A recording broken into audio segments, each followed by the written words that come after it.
여러분 안녕하십니까? 익산 시정뉴스입니다. 2009년 미륵사지 석탑안에서 손칼 8점이 발견됐습니다. 국내 전문기관들이 함께 복원해 16년 만에 처음으로 공개됐는데요.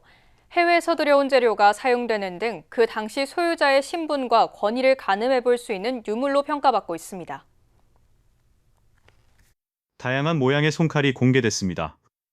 손칼은 한 손에 잡고 사용하기 편하도록 30cm를 넘지 않는 크기로 만들어진 작은 칼입니다. 이번에 공개된 손칼은 2009년 미륵사지 석탑 해체 보수 과정에서 발견된 겁니다. 당시 사리장 엄구와 함께 발굴된 손칼은 8점, 녹을 제거하는 등 복원 과정을 거쳐 공개됐지만 전체적인 모양새에서 오랜 세월의 흔적이 드러납니다.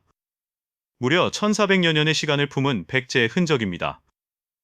이 손칼은 2009년 처음에 석탑을 해체 복원할 때 발견이 되었는데 그때 이후로 간략하게 알려진 바 외에는 지금까지 한 번도 실물이 공개된 바 없었습니다. 손칼은 발견 당시 훼손이 심해 바로 공개되지 못했습니다. 보존 처리에 국립김해박물관과 충북대 나이테 연구센터 등 보존과학 전문기관들이 협업했습니다. 칼집과 칼 몸체 등의 외양이 16년 만에 복원된 겁니다. 특히 3차원 X선 현미경 등을 활용한 정밀 분석 결과 가치가 드러났습니다. 내구성을 위해 정교한 천조각 직물을 씌우거나 나무로 만든 칼집은 금박을 얹어 화려함을 더했습니다. 백제 공예 기술의 우수성을 엿볼 수 있습니다. 더욱이 칼 손잡이는 인도네시아 물소의 뿔과 메부리 바다거북 등 껍질 등 해외에서 들여온 재료가 사용된 것으로 확인됐습니다. 그 당시 백제의 국제교류가 활발했음을 집착할 수 있고 손칼의 소유자 신분과 권위를 가늠해 볼 수 있습니다. 미륵사지 손칼의 정확한 용도는 알 수는 없지만 그 당시에 높은 신분의 어떤 누군가가 자신이 소지하고 있었던 물건으로 사용하던 손칼을 이제 공양품으로서 이 미륵사지 석탑에 외납한 게 아닌가 싶습니다. 권위와 품격을 상징한 것으로 추정되는 미륵사지 석탑의 손칼. 학계에서는 당대 금속 공예 수준을 보여주고 국제교역의 흔적까지 지닌 유물로 평가하고 있습니다. 한편 국립익산박물관은 부여 왕흥사지와 경주 황룡사지에서 출토된 또 다른 손칼까지 함께 전시한 특별전을 내년 2월 1일까지 엽니다. 익산시가 2027년 신규 사업을 발굴하고 사업비 확보에 대응하기로 했습니다. 발굴된 사업을 보면 인공지능 융합형 푸드테크 전주기 지원체계 구축과 고도 역세도시 조성, 목천 포천 자연재해 위험 개선 지구 정비 등 23건에 1조 6,800억 원 규모입니다. 익산시는 25일 신규 사업 발굴 보고회를 갖고 정부 예산 확보 방안 등을 논의했습니다. 2027년 신규 사업은 내년 3월까지 전문가 컨설팅 등을 거쳐 정부 부처 설득 논의 등이 보완될 계획입니다. 만경강 수변도시 건설 절차가 속도를 내고 있습니다. 익산시는 지난 7월 모집 공고를 통해 사업 참여 의향서를 낸 우미건설과 LSY, NS, 나무 PMNC 등 4개 법인으로부터 10월 17일까지 사업 신청서를 받기로 했습니다. 이들이 낸 사업 신청서를 평가해 11월 중에 우선 협상 대상자를 선정하게 됩니다. 익산시는 만경강 수변권을 새만금과 연계한 교두보로 설정해 자립적인 경제권 확장을 본격화한다는 방침입니다.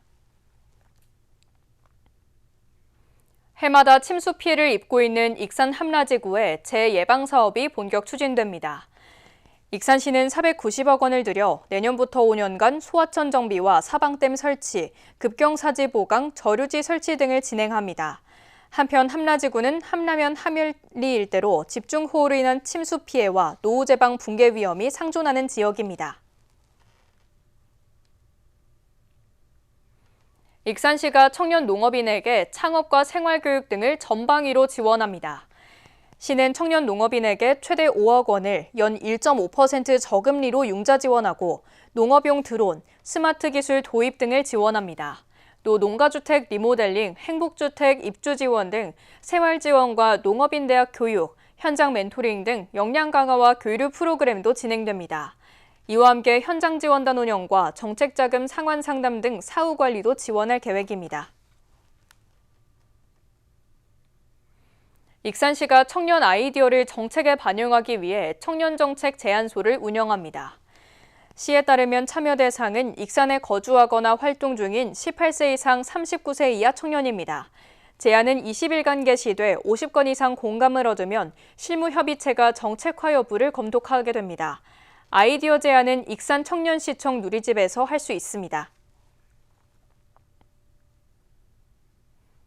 익산 신흥공원 보행교가 10월 14일부터 전면 개통됩니다. 길이 274m의 보행교는 중앙체육공원과 신흥 저수지를 연결하며 안정성과 쾌적함을 더하기 위해 기존 도로로부터 법정 최소 기준인 4.5m를 넘긴 5m 높이로 설치됐습니다. 그동안 중앙체육공원과 신흥공원은 중간에 가로지르는 도로가 있어 시민들이 이동하기에 불편함이 많았지만 보행교가 개통되면 이동 편리성과 안정성을 모두 확보할 수 있게 됩니다. 호러 홀로그램 페스티벌이 익산 교도소 세트장에서 열리고 있습니다. 지난 18일에 이어 2회차 프로그램이 진행된 건데요. 가을밤에 만끽할 수 있는 오싹한 공포 체험에 젊은 세대들의 반응이 뜨거워지면서 사전 예약만 전국에서 10,000명 넘게 몰렸습니다. 자연스럽게 익산이 홀로그램 산업도시임을 알리고 있습니다. 곳곳에서 비명소리가 들립니다. 익산 교도소 세트장을 찾은 방문객은 긴장의 끈을 놓지 못합니다. 혼자서는 무섭다 보니 친구나 가족 등 3355 뭉쳐다니는 것은 기본. 재밌어요. 귀신들이 뒤에 있는 놀래키는 거. 공포 체험은 방문객들의 혼을 쏙 빼놓습니다. 귀신 분장인 것을 알고 있어도 오싹한데 홀로그램까지 활용되면서 현장 분위기는 더욱 괴기스럽기만 합니다. 첨단 기술과 아날로그 방식이 합쳐져 시너지 효과를 내는 겁니다. 여기 처음 와보는데 애들이랑 왔는데 너무 재밌고요. 9시에 끝난다고 들었는데 그냥 여기서 계속 살고 싶어요. 익산 호러 홀로그램 페스티벌은 올해로 4회째를 맞았습니다. 익산시의 홀로그램 기술 사업화 실증 지원 사업 가운데 하나입니다. 정보통신산업진흥원과 한국전자기술연구원, 전북 콘텐츠융합진흥원 등이 참여해 공포체험 프로그램 운영과 콘텐츠 구현에 협업했습니다. 지난 18일 1회차에 이어 26일 2회차 일정이 진행됐고 전국에서 사전 예약만 14,000여 명이 몰렸습니다. 올해는 인공지능과 인간의 공존을 꿈꾸는 광기 어린 박사를 둘러싼 미스터리를 주제 테마로 잡았습니다. 방문객들은 4개 구역에 마련된 호러 홀로그램 콘텐츠와 코스튬 대회, 공포 운동회 등을 체험할 수 있습니다. 익산시는 홀로그램 산업을 알릴 수 있는 기회로 여기고 있습니다. 홀로그램을 통한 신개념 공포 체험이다 보니 젊은 세대를 중심으로 호응도가 높습니다. 완전 재밌고요. 다음에도 또 오고 싶어요. 익산이 육성하고 있는 홀라그램과 만난 호러 페스티벌. 공포 체험에 열광하는 전국 방문객을 끌어모으고 익산이 홀로그램 산업 도시임을 자연스럽게 알리고 있습니다. 익산시가 추석 연휴 종합대책을 가동합니다. 익산시는 물가안정대책반과 교통종합대책반 등 10개 반으로 구성된 종합상황실을 운영합니다. 특히 추석 당일에는 성묘객 불편 해소를 위해 공설운동장에서 공설묘지까지 무료 셔틀버스를 운행할 계획입니다.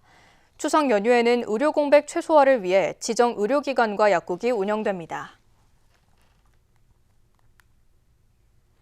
익산에서 재배되는 신품종 고구마 호풍미가 농가들의 기대를 모으고 있습니다. 농촌지도자 익산시 연합회는 23일 평가회를 열고 호풍미의 장단점을 살폈습니다. 평가회에는 회원 40여 명이 참석해 호풍미의 수량성과 안정적 재배 가능성을 확인했습니다. 농촌진흥청 연구 결과 호풍미는 약 300평에서 3톤 이상을 수확할 수 있고 폭염과 가뭄에도 생산량이 안정적인 것으로 나타났습니다. 추수철을 맞아 농업부산물 파쇄가 지원됩니다.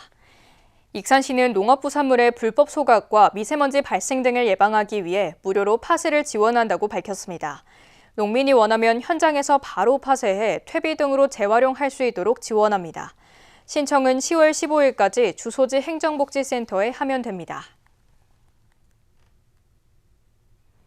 익산 도시관리공단이 관리하는 공공수영장 3곳이 다음 달 무료 개방됩니다. 공단 측은 가족 단위 여가 생활 활성화를 위해 서부권역 다목적 체육관과 익산문화체육센터 수영장은 다음 달 19일 오전 9시와 오후 2시에 거쳐 무료 개방된다고 밝혔습니다. 또 국민생활관은 10월 26일입니다. 수영장 무료 이용 가능 인원은 280명으로 10월 10일까지 공단 홈페이지를 통해 신청하면 됩니다. 익산시청 펜싱팀의 양윤진, 최지영 선수가 국가대표로 선발됐습니다. 양윤진 선수는 남자 épée 종목에서 최지영 선수는 여자 사불의 종목입니다. 두 선수는 국가대표로 선발돼 내년 시즌 각종 국제대회에 출전하게 됩니다. 특히 내년에는 아이치 나고야 아시안게임이 열립니다. 익산 왕국리유적에서 추석을 맞아 소원 등이 밝혀집니다. 익산시는 10월 5일 백제왕궁 소원 페스타를 마련했다고 밝혔습니다. 사전 접수와 현장 접수를 거쳐 1,000명이 참여할 수 있습니다. 참가자들은 직접 적은 소원문을 소원 등에 달아날리며 백제 마술사 공연과 사리 장엄 등 만들기 등 다양한 부대 행사가 마련됐습니다. 다음은 읍면동 소식입니다. 익산시 애양본부는 익산시의 고향사랑기부금 100만 원을 기탁했습니다. 이번 기부는 고향사랑기부제 활성화와 지역사회 발전에 기여하기 위해 마련됐습니다. 익산시 애양본부는 명절을 맞아 고향을 사랑하는 마음을 나누고 지역 발전에 힘을 보태고자 기부를 결정했습니다. 익산시 금마면 삼정원은 25일 금마면 행정복지센터를 찾아 어려운 이웃을 위해 라면 50상자를 기탁했습니다. 이날 나눔은 삼정원 개원 40주년을 기념해 시설에서 생활하는 정신장애인과 지역 사회와의 협력 상생을 도모하고자 마련됐습니다.